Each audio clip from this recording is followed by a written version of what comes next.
Masikip na daanan sa buong Metro Manila. Masikip talagang yan natin.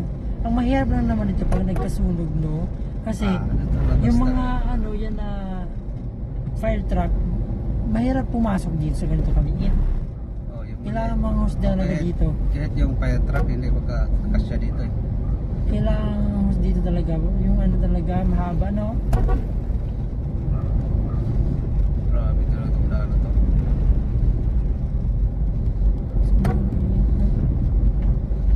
Ati! Masikip talaga to, ati. Tapos bagong pintura pa naman. Ah, gilid siya ati oh.